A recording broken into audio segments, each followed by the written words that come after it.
Kambanat e alarmit të braktisjes dhe harresës bien prej më tepër se 2 dekadash në fshatin Shtushaj, rreth 20 km larg qytetit të Bulqizës. Ky fshat është nën administrimin e njësisë Shupenz, dikur një komunë. Prej vitesh gjithçka në këtë zonë flet për braktisjen. Dikur një fshat i vogël me 80 familje, sot ka mbetur thuajse i shkret, me vetëm 20 të tilla. Braktisjen e dëshmojnë edhe rënojat e shtëpive të lëna të vetmuara nga banorët, të cilët kanë zgjedhur të migrojnë kryesisht në periferitë e Durrësit dhe Tiranës, më afër drejtuesve të shtetit, duke shpresuar për më shumë vëmendje nga shteti e më shumë mundësi mbijetese. Të moshuarit e vetmuar nuk janë të pakt. Të gjithë banorët vuajnë nga një plagë e madhe, ajo e varfërisë së tejskajshme. Në një fshat ku të vetmet të ardhura janë ato të gjeneruara nga blegtoria dhe prerja e tregtimi i druve të zjarrit. Kjo e fundit e ndaluar përmes moratoriumit të pyjeve. Nëse i pyet se çfarë i shqetëson, theksi vihet në vetëm një fjali: harresa nga shteti. Kryetari i fshatit Shtushaj, Zeqir Dumani, një nga banorët e vjetër, rrëfen për News 24 se ky është edhe shkaku i braktisjes së fshatit. Banor i fshatit këtu, megjithëse to familja që jetojnë këtu. Para vitit 90 ka qenë 80 ekonomi ka pas fshati. 80 shtëpi. Sot kanë met në gjysmë për gjysmë nuk kanë met, kanë ikë për një jetë më të mirë. Imi të harru ka shteti. Imi në mëshirë shtetit, na vëvdër, faliminderit, nuk na vëvdër. Me ja këta më hiq. Banorët e mbetur mbijetojnë në këtë zonë në kushte skandaloze, pa ujë të pishëm dhe qendër shëndetësore. Gjitha e ka. Qa ka, nuk më thoi mu një problem që e ka bo shteti këtu. As një lloj problemi më bët. Qa me thonë, ku me fillu, du 2 orë me marrë me ty, me ti tregu gjitha. Si jetoni këtu fshat? Se si u shë vetë. A gjestion këtu gëvajnë, shkatro vajnë, shpa shkatro kretë, ujë, për të ujtë, për pije jë, vetë me forca tonë.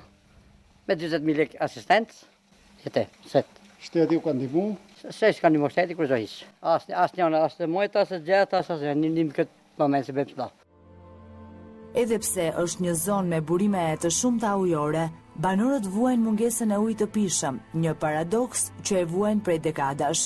Të haruar nga shteti, kanë gjetur vetë zgjidhje provizore duke vendosur tuba e duke konsumuar ujë të pakontrolluar e pa asnjë lloj filtrimi. Ku ka ujë tu? Ujë ka boll moli. Këtu fshat s'ka, kanë fut tubat njerëzit ku nxjerrin në pikë ujë. Pa asnjë lloj kontrolli fare. E kemi marrë ujë nga moli. Vini morë vetë personalisht? Çdo tub, do të thonë, çdo metër ka tub këtu. Ku ka shtet? Qa ka bo shteti këtu? Asnjë lloj shteti nuk ka bo këtu. Banorët e këtushëm njihen si prodhues të rakisë së kumbullës, ndërsa vreshtat janë drejtharjes, pasi nuk ka ujë mjaftueshëm. No, merëm me zim pak raki këtu, raki kumbulle, e morim në pëmishte në gjonë, se s'kim me shumë merëm me që të gjonë. Ne munomi me kalu, me thonë detëm, me thonë zoti i matë, me maj pak lakshtin e kështu, po bëhet një kumbulle, një mollë, një gjonë me kalu, me jetu. Raki kumbulle? Raki kumbulle, rush, pak a shumë rush me erë, me gjëna shumë, po që kjo ka hinë, dhe rush e raki i ban, asë një gjonë tjetër nuk ban, asë një moj, të duket bëharë, ma buku nuk ka, freski e jeshirlajk i marë. Po si të vi që shoj këtu, tu tha, zingalla bo kshak bon, va i maru ki ven. Rruga me një gjatësi 5 km, e cila lidh 6 fshatra me aksin nacional Peshkopi-Tiranë, kur nuk është asfaltuar. Banorët thonë se për të përshkuar me automjet këtë rrugë duhen rreth 2 orë për shkak të gropave të shumta. Qendra shëndetësore e ndërtuar në periudhën e komunizmit brenda fshatit Shtushaj u mbyll vitet e fundit, e vetmja mundësi për marrjen e shërbimit mjekësor tashmë është qendra në njësinë administrative Shupenz. Sipas banorëve, në rast të emergjence, rrezikohet përkeqësimi i situatës për shkak të tronditjes si pasojë e gjendjes së amortizuar të rrugës dhe për shkak të distancës së madhe me qendrën shëndetësore apo spitalin e Bulqizës.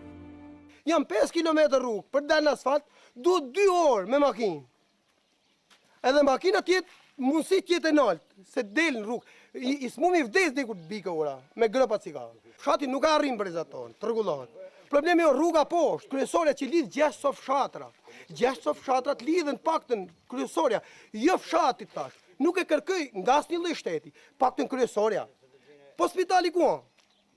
Si ka qenë, kemi pas në zogje, 6 so fshatra. Ku është spitali? Në kohën e Enverit, e kërkojmë kohën e Enverit, po ku është?